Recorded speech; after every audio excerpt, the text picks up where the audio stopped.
सुप्रभात बच्चों, कैसे हैं आप सभी। आशा करती हूँ कि आप सभी बहुत अच्छे होंगे और आप सभी ने जो पिछला अध्याय है वो अच्छे से कंप्लीट कर लिया होगा। तो चलिए अब हम चलते हैं हमारे 15वें अध्याय में, जिसका नाम है वैज्ञानिक उपकरण। तो यहाँ पर कुछ वैज्ञानिक साइंटिफिक इक्विपमेंट्स है। ठीक है, यहाँ पर आपको कुछ क्वेश्चन दिए गए। निम्नलिखित विवरणों को पढ़िए और संबंधित वैज्ञानिक उपकरणों के नाम लिखिए। तो आपको इनकी डिस्क्रिप्शन पढ़ने अच्छे से और उपकरण का नाम लिखना है।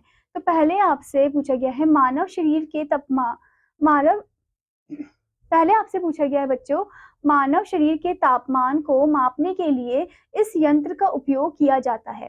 तो ये क्या है? ये है थर्मामीटर। ठीक है, तो आप पहले नंबर में लिखोगे थर्मामीटर। ठीक है, मैंने नंबरिंग की है पर आपको आंसर को लिखना है। ठीक है बच्चों, फिर आपसे पूछा गया है सेकंड नंबर में, मानव शरीर के रक्त दाब को मापने के लिए इस यंत्र का उपयोग किया जाता है। तो रक्त को मापने के लिए इस यंत्र का उपयोग करते हैं, इसे हम क्या बोलते हैं? तो आप सेकंड नंबर में लिखोगे बच्चों स्फाइगोमेनोमीटर। ठीक है, उसके बाद बच्चों आपसे पूछा गया है तीसरे नंबर में, यह यंत्र चिकित्सकों द्वारा हृदय तथा फेफड़ों की ध्वनि सुनने में उपयोग किया जाता है। आप डॉक्टर के पास भी देखते हो ये, तो ये है स्टेथोस्कोप। तो आप तीसरे नंबर में लिखोगे स्टेथोस्कोप। ठीक है, फिर आपसे पूछा गया है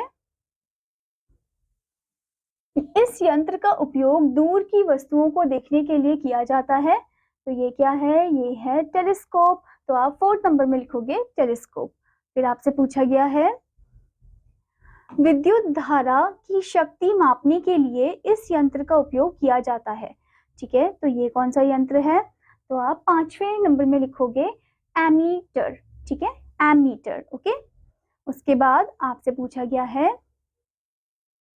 यह यंत्र शत्रु के वायुयान का पता लगाने में सहायता करता है। तो ये कौन सा यंत्र है? ये है रडार। ओके, जो शत्रु के वायुयान के बारे में पता कराता है। ठीक है, फिर उसके बाद है इस यंत्र का उपयोग दूध की शुद्धता मापने के लिए किया जाता है। तो ये कौन सा यंत्र है? तो आप सेवेंथ नंबर में लिखोगे लैक्टोमीटर। ठीक है, ये है लैक्टोमीटर। ठीक है बच्चों, फिर आपसे पूछा गया है इस यंत्र का उपयोग वायु की गति और दिशा को मापने के लिए किया जाता है। तो ये यंत्र कौन सा है? ये है एनीमोमीटर, जो वायु की गति और दिशा को मापने के काम आता है, एनीमोमीटर। ठीक है, फिर आपसे पूछा है सूक्ष्म वस्तुओं को बड़ा करके देखने में यह यंत्र सहायक होता है। तो ये है माइक्रोस्कोप।